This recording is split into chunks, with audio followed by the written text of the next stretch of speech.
प्रिय भक्तों, मैं हूँ महादेव, देवों के देव, संहार और सृजन दोनों का स्वामी। आज मैं तुम्हें वह ज्ञान देने आया हूँ जो जीवन को प्रकाशमय बना दे। संसार में जो कुछ भी है, सुख हो या दुख, जन्म हो या मृत्यु, सब मेरा ही रूप है। इसलिए सबसे पहले यह समझो कि जीवन में कुछ भी व्यर्थ नहीं है। हर अनुभव, हर घटना तुम्हें आत्मज्ञान की ओर ले जाने के लिए होती है। मनुष्य बार बार माया में फंस जाता है। वह धन, सम्मान और शरीर के सुख में उलझकर अपने असली स्वरूप को भूल जाता है। परंतु जो यह जान लेता है कि वह आत्मा है, नाशवान शरीर नहीं, वही सच्चा साधक है। मैं नहीं चाहता कि तुम संसार छोड़ दो, बल्कि संसार में रहकर भी वैराग्य को अपनाओ।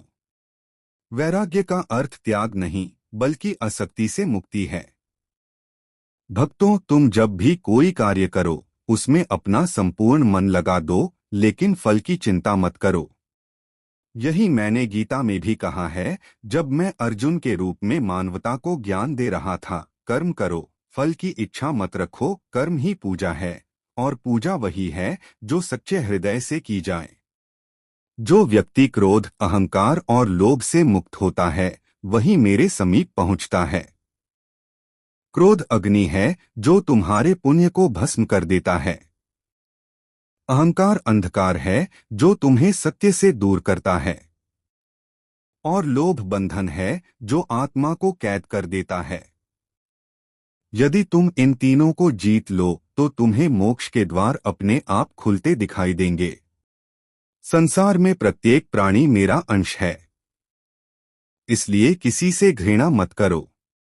जो पेड़ है वह भी मेरा रूप है, जो पशु है वह भी मेरा ही रूप है। जब तुम किसी प्राणी को प्रेम से देखते हो, तो तुम वास्तव में मुझे देखते हो। जब तुम किसी को कष्ट देते हो, तो वह कष्ट मुझे पहुंचता है। इसलिए दया को अपना धर्म बना लो, क्योंकि दया ही शिवत्व की पहचान है।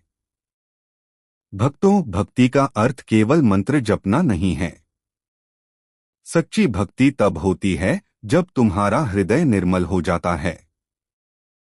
जब तुम हर परिस्थिति में शिव को देखने लगते हो, चाहे वह सुख हो या दुख, तब तुम वास्तव में मेरे साक्षात्कार के योग्य बनते हो। याद रखो, मैं केवल कैलाश पर नहीं रहता, मैं उस हृदय में भी वास करता हूँ जहाँ शांति, प्रेम और सत्य बसता है।